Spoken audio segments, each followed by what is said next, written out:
Minsan sa aking pagbiyahe, napapatanong ako. Paano nga ba gumaganda ang isang lugar ng ganito? Nabuo lang ba to ng basta? Ano nga ba ang mga bagay na humubog sa inyo nito? Pati na sa mga taong nakatira dito.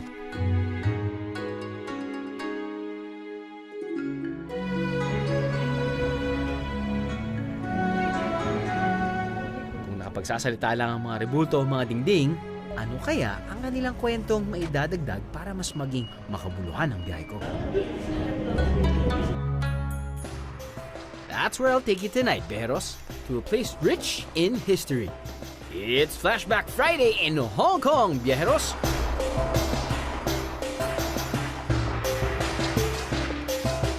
So mga biyahero, ang nakikita nyo ngayon ay isang bowl na may 100 years of history. Wow! Kita nyo po ang dagat mula dito sa taas. Sobrang nakilala nga yung Hong Kong because of this big Buddha. Sobrang complicated, no? For wonton noodle soup. Dito sa lugar na to, medyo slow pace eh. You know, enjoy being a tourist. Kaya ang dami na pwedeng gawin. Ano? Sama ka sa biyahe ko? Isang special administrative region ng China ang Hong Kong.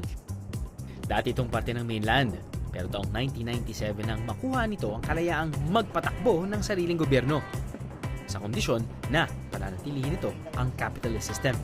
Sa ganitong sistema, hindi kontrolado ng gobyerno ang ekonomiya ng bansa. Hindi nalingid sa atin na ang Hong Kong ang isa sa may pinakamaunlad na ekonomiya sa Asya. Ayon sa CNN Travel noong 2015, isa ang Hong Kong International Airport sa 10 busiest international passenger airport sa buong mundo. And speaking of airports, may alam ako na pwede nating puntahan. Stopover muna tayo bago natin simulan ang ating historical tour. Promise mga biyero, hindi kayo magsisisi.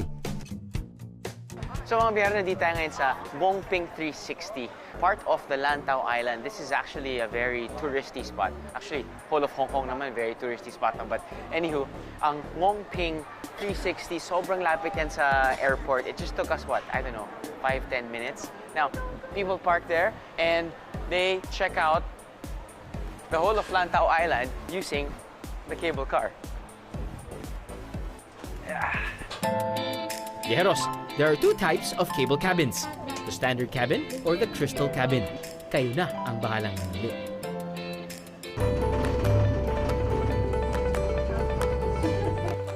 Wow! Look at that! Kita niyo po ang dagat mula dito sa taas. Sa Lantau Island, ang isa sa may pinakamalaking land area sa Hong Kong, makikita ang sikat na pasyalang ito. Pag nasa Ngongping 360 ka, biyahero, you're 460 meters above sea level. Halos tanaw mo na ang buong Lantau Island, kaya panalong pasyalan to.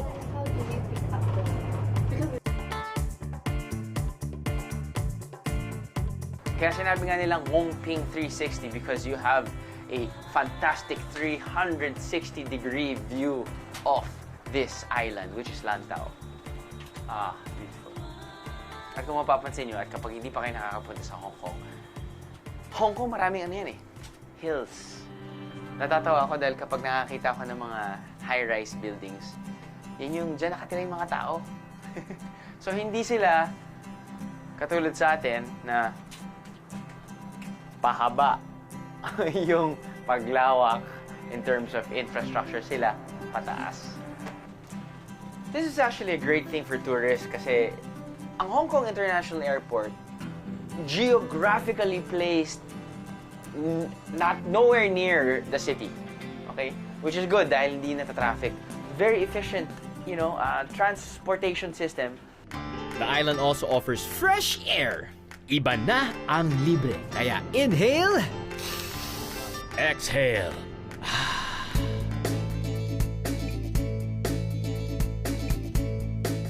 So kung makita nyo dito sa Hong Kong, lalo na dito sa part na to, daming puno. You know, it's just really nice to just go outside. Speaking of puno, tinatawag din nila tong area na to, Lungs of Hong Kong. Dahil nga maraming puno, so Masarap ang higop po ng hangin. 2006 nang unang binuksan sa publiko ang cable car ride para mas madali na ang pagpunta ng mga turista sa Big Buddha mula sa Tung Chung Station o ang istasyon malapit sa airport. Umaabot ng humigit kumulang 3,000 tao ang naisasakay sa cable car system na to sa loob ng 1 oras. In fairness, this is my first time to actually experience Ngongping. Oy, wow. Para sa mga time conscious, ang ride ay 35 minutes. Dami nang pwedeng gawin. So whip out your cameras kagad paglabas mo ng airport. Huwag lang sa immigration. Tuloy-tuloy lang ang ating Lantau Island experience. Matutuntunan natin ang isa sa mga sikat na lugar sa buong mundo. Pero syempre, hindi mawawala ang konting exercise. There's nothing like, telling your friends and telling your family pagdating mo sa bahay na, uy, alam nyo, inakyat ko yung Big Buddha sa Hong Kong. Now, ilang steps yan? A lot. Ano? Sama ka sa biyahe ko? Ano? Sama ka sa biyahe ko? Pamilyar ba ito sa inyo, Bieros? You've never been to Hong Kong if you don't have a shot of that boat. Kahit hindi kayo history buff, tiyak interesting ito sa inyo. Isa kasi ang Iron Warship o tinatawag noon ng mga Chinese na Devil Ship. Panahon ng Opium War nang gamitin niya ng Britanya matapos tumanggi ang China sa gusto nilang ikalakal. Dahil dyan, napasa ilalim ng kapangyarihan ng Britanya ang Hong Kong. Kaya mapapansin nyo na may British influence ang Hong Kong.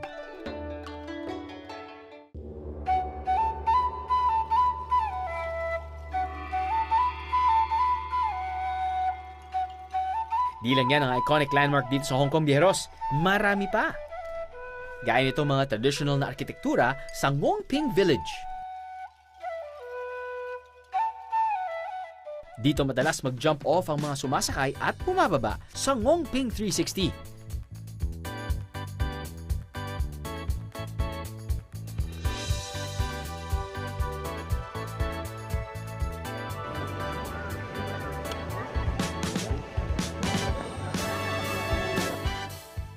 Kahit moderno ang shops and restaurants dito, sinusundan pa rin ang traditional architectural design ng mga lumang bahay nila.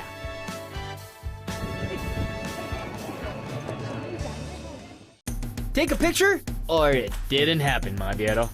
Feel free to take selfies here. Matapos ang 10 to 15 minute walk mula sa Ngongping Village, we've come to our final destination.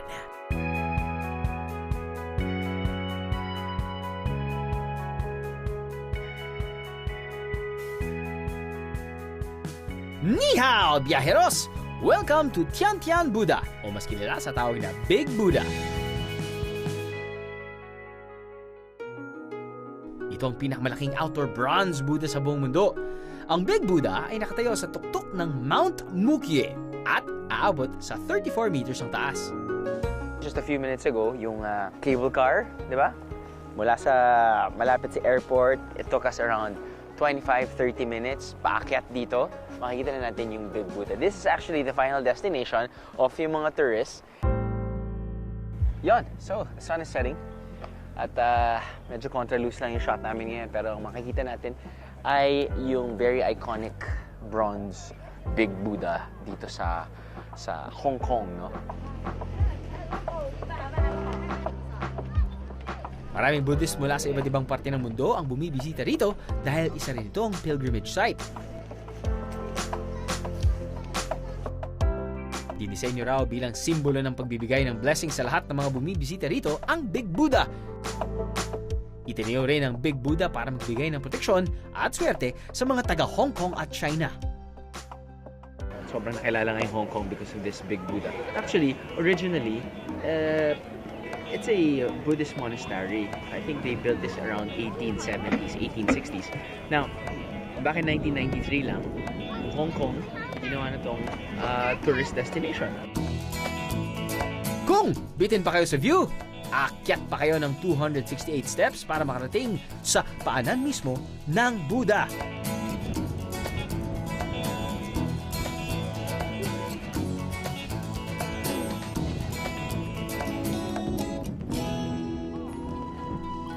Dito madalas nagdadasal at nagdinilay-nilay ang pilgrims.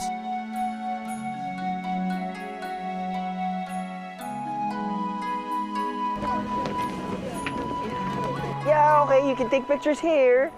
Pero of course, there's nothing like, you know, telling your friends and telling your family pagdating mo sa bahay na, uy, alam nyo, inakyat ko yung Big Buddha sa Hong Kong. Now, ilang steps yan?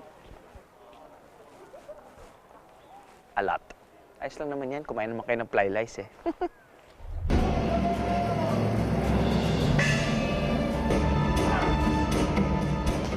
Mahilig ba kayo sa action movies? O mas gusto nyong matuto ng martial arts? So how do you do this? Oh, you're too fast, Sifu. Oh! Goodness gracious. Sifu, I want to have a kid. Ano? Sama ka sa biyahe ko? Sama ka sa biyahe ko? Ni hao! Waming Ming Bakla! Chiso hai bindo ah! Nigo gero china? Siyese! Kung ang ibang mga turista laging nagsha-shop till they drop, meron din mga naghahanap ng inner peace dito sa Hong Kong. Marami rin kasing temple and shrines dito where they can pray and meditate.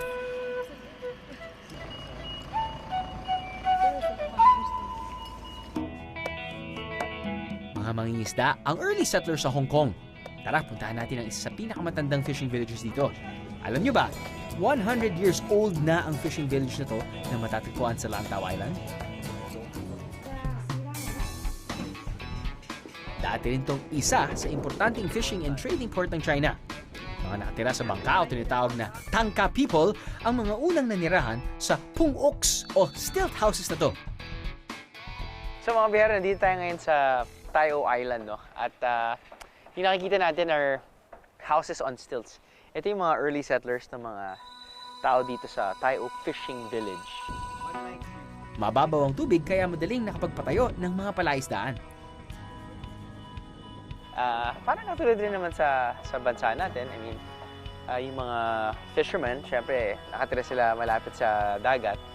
At may mga iba talagang nasa dagat. That's why they live on stilts. Now, ito yung naging tourist destination na din. Dahil nga, una, malapit yan sa cable car, yung 360, tapos nun yung Buddha, and then it takes around 15 minutes. You go down via bus, and then you reach the Tai O Fishing Village. Now, besides visiting houses on stilts. Pero bukod sa cultural immersion, puntahan din ito ng mga turista para makapagmuni-muni. Now, gets ko na kung bakit na-appreciate ng mga locals or yung mga turista or yung mga tipong nagtatrabaho dun sa downtown Hong Kong, very fast-paced. Dahil dito sa lugar na to, medyo slow pace eh. Medyo relax yung mga tao. Kaya yung pace nila, sobrang bagal at ini-enjoy nila yung time nila. So, mabagal talaga yung buhay dito. Pero yung aso, mabilis pa din. Ay, hindi mo nakuha yung script. Ay, hindi nakuha yung script.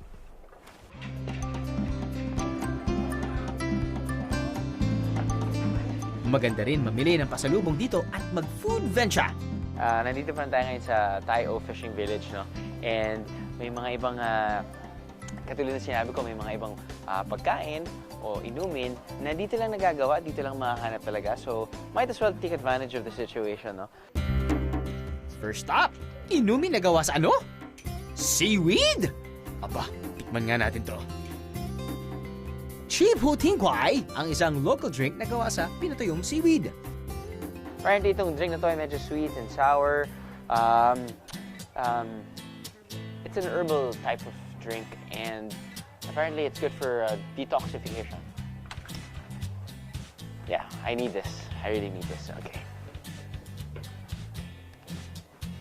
It smells like tea. Oh. It's cold. It's a bit sweet and it's a bit sour. Isipin nyo na parang tamarind yun. Tamarind na maasim pero may konting tamis. Gusto ito ng marami actually. Feel better already.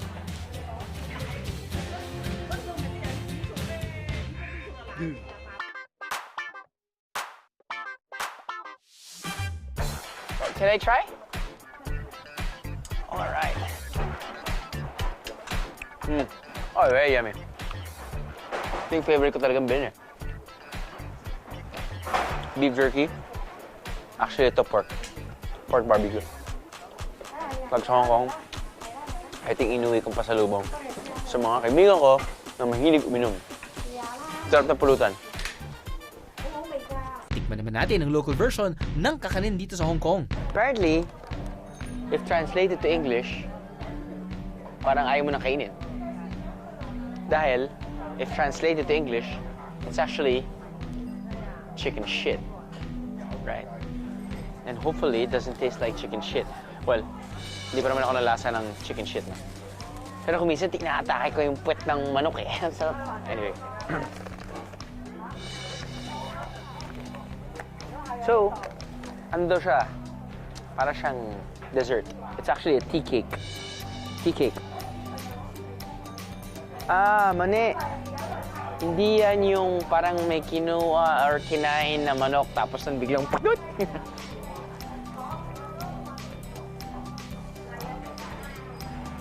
Panalo. Ayos. Pampasalubong to. Mahaba pa yung biyahe. Honesty story daw to eh.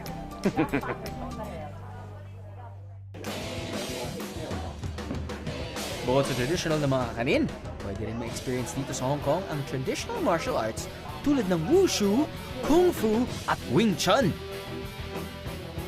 In China, different kinds of martial arts comes from Shaolin. There's the Shaolin Temple.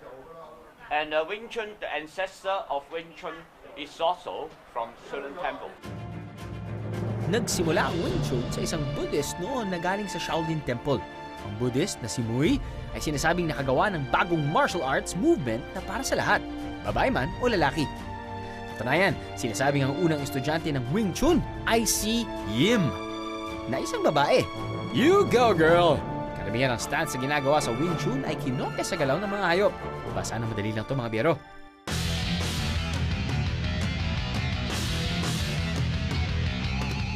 But some Filipinos, they don't know what Wing Chun is all about. Can you tell us briefly what Wing Chun is all about? Wing Chun, in fact, is a very good defensive martial arts. It's good in defense is because we normally practice the sticking hand. Right. Sticking hand means two persons coming very close together. They can attack and defend freely. Excited na ako mga biyero! Hiya! Woo! Sifu, please teach me how to be a Wing Chun master. Sifu, is it okay if we show the camera the sticking hands? Yeah, sticking hand. Yeah, Okay. Yeah. Sticking hand is a very common method of the Wing Chun in training. It's training the close distance attacking, defending. But most important of all is not to hurt, and then they can attack and defend freely. So for this Sifu, they can only use their hands, not their feet. Or just the hand. Initially, they use the hands, but they practice longer, they can use the feet as well.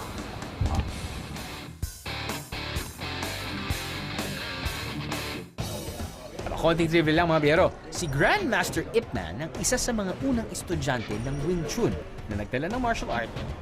Alam niyo bang maswerte tayo na isa sa mga estudyante ni Grandmaster Ip Man ang magtuturo sa atin? Yaha! How old are you?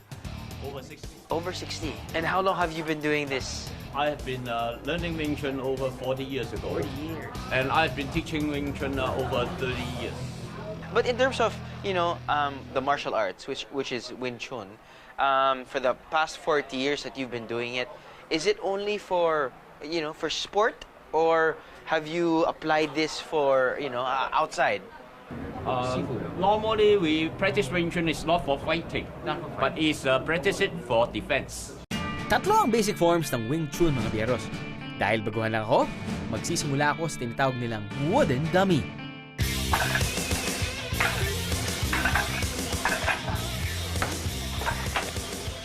Do you name your training partner that is not breathing? That is the wooden dummy. The wooden dummy. Yeah. No personal name like Roger, David, No. Rose. No. No. Yahoo! Tapos na mga biyahero!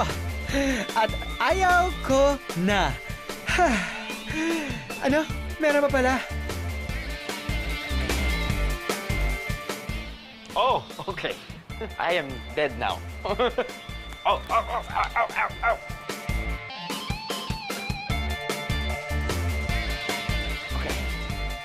Okay. Oh. Sifu, I want to have a kid. Okay, pass muna ako mga biyahero. As I said, gusto ko pa sanang magkaanak. Medyo kahit na 60 plus years old na siya, nasipa pa rin ako sa family jewel.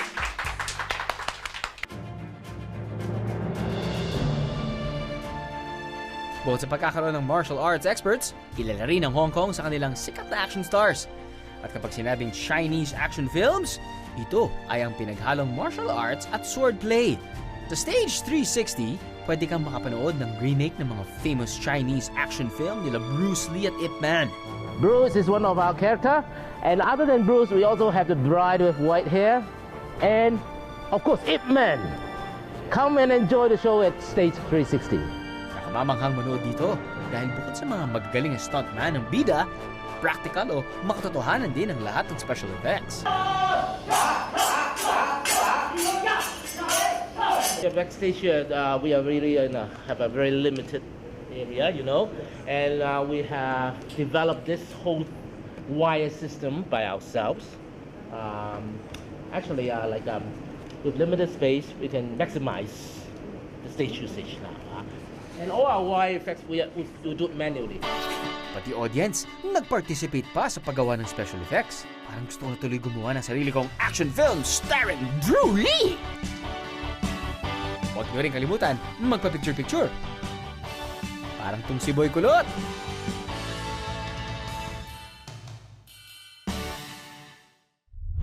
Gustuhin ko man matuto pa ng mga alam nila Jackie Chan, kumakalam na ang aking tiyan. Doon tayo sa lugar na hindi lang nakakabusog, pinatataba pa ang ating utak. So mga biyahero, ang nakikita nyo ngayon ay isang bowl na may 100 years of history. Siyempre may bonus pang lesson on proper etiquette and appreciation. Hold the teacups in your hand. You use these two fingers Aha. and then turn the cups. Ano? Sama ka sa biyahe ko? Ano? Sama ka sa biyahe ko? Another way to experience old Hong Kong is by going to Temple Street. Dito, pwede kang magpahula, palm reading, face reading, at card reading. Ikaw na ang mamili. Which area you want? You depend on emotion. Your emotion. You are very kind, but worry too much. Ang fortune telling, o ang art of predicting the future, is considered a respected social and business culture sa mga Chinese. Matagal nilang ginagawa to. Year of the Kopong-Kopong pa. You make the decision. You were straightforward. You never give out. How about High quality. high quality, yeah, high standard. Ibang level din ang mga tanong ng researcher naming si Cherry, ah. Ba, magkaka-love life ka na raw ngayong 2016, Cherry. Take note, high quality pa. Naging British territory man ang Hong Kong, nananatili pa rin ang kulturang Chino dito. Kaya sa mga foodie na naghahanap ng authentic dim sum experience, Hong Kong will not disappoint. Sakaling mapadpad kayo rito, subukan nyo ang kanilang wonton. Madalas hinahalo ang wonton sa clear soup, pero dito sa Hong Kong, sinasamahan ito ng egg noodles para mas malasa. Kung meron mang to the max sa sarap gumawa ng wonton soup, dito yon sa Max Noodle House. So mga biyahero, ang nakikita nyo ngayon ay isang bowl na may 100 years of history. Ito yung very famous wonton noodle soup dito sa Max Noodle House, no? One of the reasons why it looks so normal, 'di ba? Parang any Chinese restaurant sa Pilipinas parang may ganyan na, 'di ba? But what makes this bowl so special is the history that's attached to it. Nagsimula ang Mac bilang isang maliit na kainan noong 1968. So, 48 years na sila in operations at napananatili pa rin nila ang secret recipe na, well, secret. Hindi pa rin nagbabago ang recipe ng Mac's Noodle House hanggang ngayon. Nagmula pa rin ito sa lugar kung saan matatagpuan ang pinakamagagaling na chef sa China. Lolo ng may-ari. So, mean to say, 4th generation ng owner na to, no? Yung great-grandfather niya came from Guangzhou, China. Now, apparently, ang Guangzhou pala is very known for really great chefs na gumagawa ng wonton or dumpling. After how many years, pumunta na sila dito sa Hong Kong at dinala nila yung recipe. Bukod sa masarap, makasaysayang wonton soup, dinala rin ng Mac sa paggawa ng kanilang egg noodles. Ang preparation, makakaiba rin. It's not just making the wonton, but also the broth. Now, nandito tayo ngayon sa kitchen. Sama natin si Chef. Well, hindi siya masyado nag-English, pero nag-usap na kami. Okay? Yung ginagawa niya, coming from this, prepare niya yung noodles, no? Kailangan niyang ilublob sa boiling water for a couple of seconds. And it's so important na ilulublob din niya dito. Okay, and that's normal room temperature na water. Apparently, what they do is they're not blanching it, no? It's actually very vital dahil importante na ilulublob niya from the boiling water to the room temperature na water para mas maganda yung texture. Well, hindi ko pa nasusubukan, mamaya malalaman natin, no? But, ganun kabilis lang yun. Diba? I was just talking for like, what, 2 minutes and it's already prepared. Because this is hot. We'll go here. It's funny dahil you'd expect a bigger size, diba? Or a bigger portion ng wonton noodles. But sabi nga na ng lolo ng may-ari na to, yung pag may mga customers na pumapasok daw sa restaurant nila looking for, you know, a huge quantity, looking for like, mabubusog ako. Sabihin ng lolo nila ay, kung gusto nyo mabusog at kailangan nyo ng malaking quantity, doon kayo sa iba kabilang restaurant. Ang habol kasi dito ay quality. Sobrang complicated, no? For wonton noodle soup. Tingnan nga natin yung texture. Well, these are egg noodles. And apparently, most noodle houses dito sa Hong Kong gumagamit ng flour mula sa China. Sakto, gets ko na. Yung texture ng noodles nila dito ay pag sa spaghetti, al dente. Alam mo yun, yung medyo may crunch pa, hindi sobrang lambot. Gusto nila yung al dente nga. Gusto nila yung medyo may konting tigas pa sa dulo.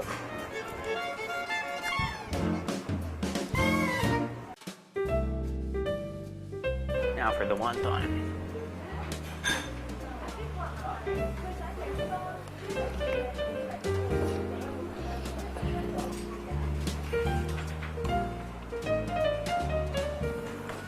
Naninipa ka pa?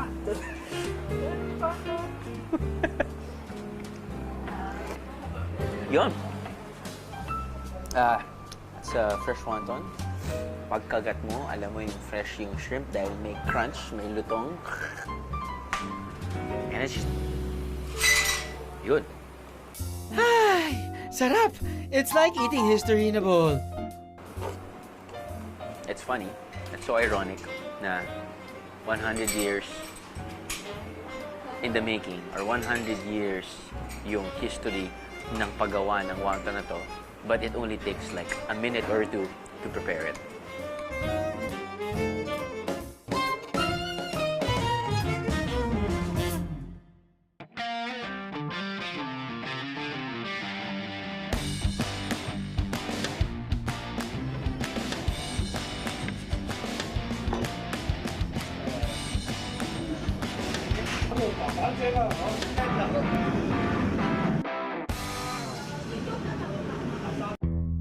Craving for some more dim sum, mga biyero? May papatikim ako sa inyo.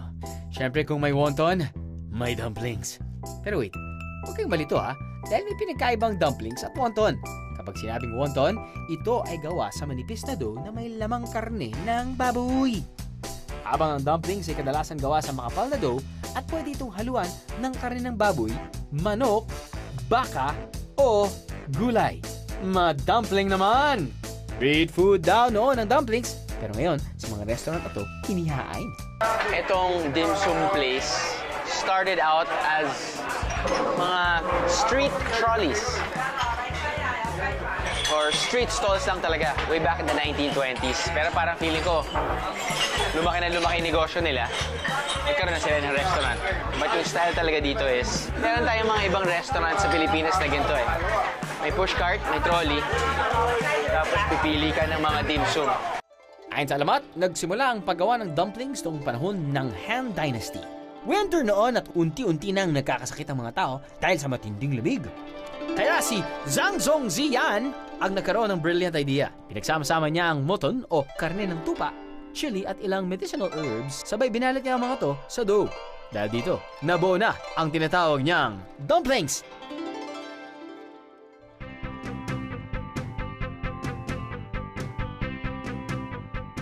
Hindi ko alam kung ano nasa loob nito, but I'm sure if there's ginger and some crunchy vegetable, and I'm not sure if those are spring onions, pero yung combination of flavors nila because of the ginger is so good. Madalas sa traditional dim sum house, may iba't ibang trolley na iniikot para makapili ang customer. Magbibigay sila ng isang papel at tatatakan ito kada order. Hindi lang dumplings sa makikita nyo sa trolley na to. So go wild with Chinese food, mga biyero! I guess tirahin na natin to, no? Alright. By the way, it's breakfast. It's 8 a.m. Place is jam-packed, so I guess this is a breakfast place. Black vinegar.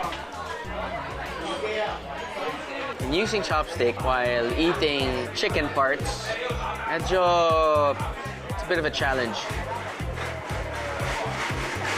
Sometimes, what people do, kahit na may mga buto, kain nila ng buo. Siyempre mga Pilipino sanay na kumain ng kanin, di ba?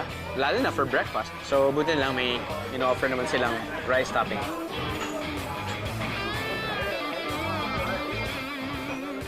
By the way, it's gonna be your first time to eat sa Hong Kong, sa mga restaurants sa Hong Kong.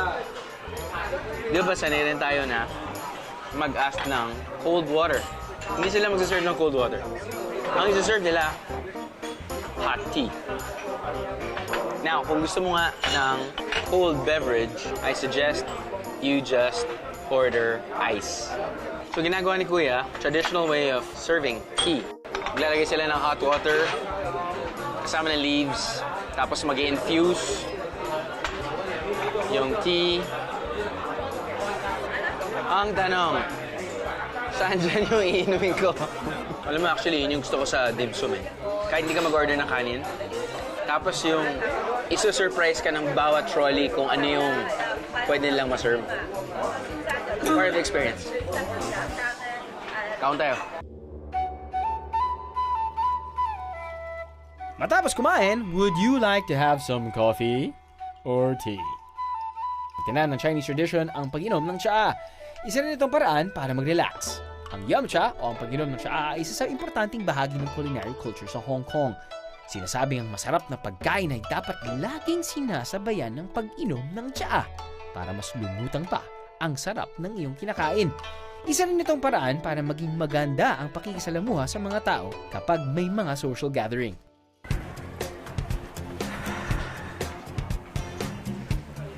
Hello. Hi. Hi, I'm Drew. Hello. So it looks like you're very passionate about tea. Very, Sure. very. Okay. Tourists come here Yes. and they experience tea making, and you talk about tea culture as well. Why is tea so big, so huge, and so important to the Chinese culture? More people live in the city, feel free to breathe in or breathe out. And then you can drink the tea or something you feel you in the natural, so very close. Right, Yeah. Ang pag-inom ng tsaa ay iniugnay sa inner peace, respect for nature, at spirituality. One experience that I wanted to do is tea making. Sa Hong Kong, may tea houses kung saan pwedeng makibahagi sa traditional tea ceremony. Dito, itinuturo ang proper way of drinking and appreciating tea. How many types of tea do you offer? We have the 6th type of the Chinese tea. Ang tea ceremony ay ginagawa para sa mga importanteng okasyon at para magbigay galang sa royal family. People drink the tea the way that use the tea leaves. Right. And then put the water and then let the tea leaves come out the flavor. Right. This is from Ming Dynasty until now. It is a modern way. And I guess it's a very convenient way also. Peaceful and relaxing.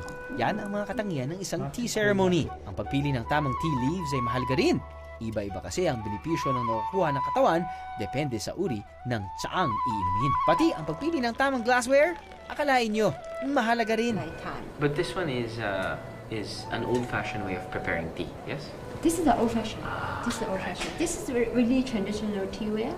Can we just use another type of glassware? If you use the porcelain is easy for the fragrance to come out. Oh, okay. Oh, okay. Yes. We are not done yet, biyeros. May isa pang elementong nakadadagdag para makuha ang tamang timpla ng tsaa. First, clean up the tea set. You clean up the tea set, Yes. okay. Not too cold, not too hot. Not too cold because you put the water in the container. Making tea is also an art. This one is iron Buddha. Iron Buddha tea. Okay. The other name the people call the Tae Guan Yin. Taekwonyin. Tae Guan Yin is a semi-fermented tea. So it matters, in preparing tea, it also matters the type of tea leaves. And then it depends on the what temperature kind of tea. also. What Yes. kind of tea. If you make the green tea, it's a long fermented, and then the tea leaves are very tender tea leaves. So that you must use the water at a low temperatures, around 80 to the 70 Celsius. Oh. Yeah, Not too hot, not too hot. because it will damage the. Damage the the- taste. The people like drink the green tea because have a very fresh taste. Right. It's very, very refreshing. Right. And to complete our tea ceremony experience, dapat alamin din natin kung paano ang tamang pag-inom nito. You use these 2 fingers Uh-huh. and then turn the cups. And then you enjoy the color. This is a golden color, little bit green. And then smell the Smell. fragrance. You smell the fragrance and then breathing in. Something you feel the air in the here. Right. And then breathing out. Yes.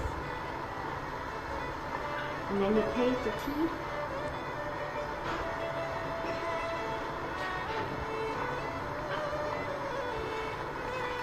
You can hold the liquid in your mouth Oh, okay. maybe 2 seconds.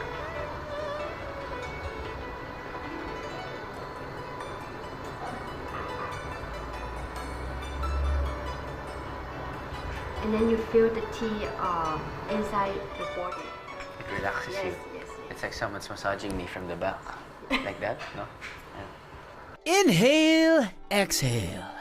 Amuyin ang aroma ng tsaa, guys.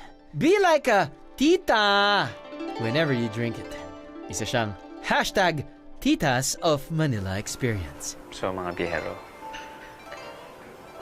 mabusisi yung pag-prepare ng ganitong klaseng old-fashioned tea.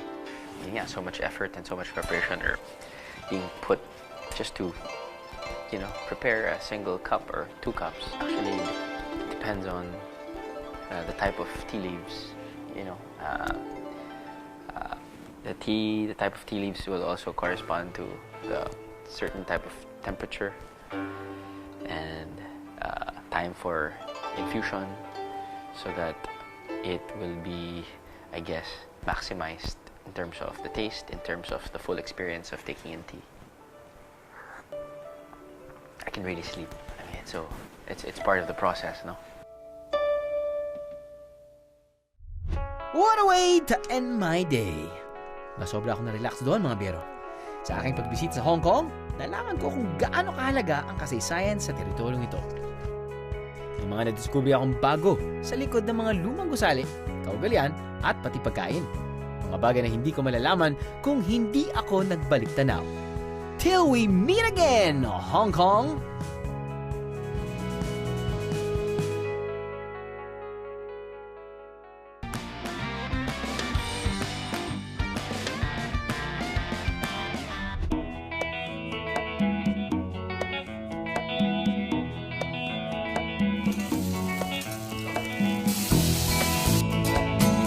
Holy smokes, ang laki ng aquarium. Ang gusto ko lang gawin ngayon, mag-free dive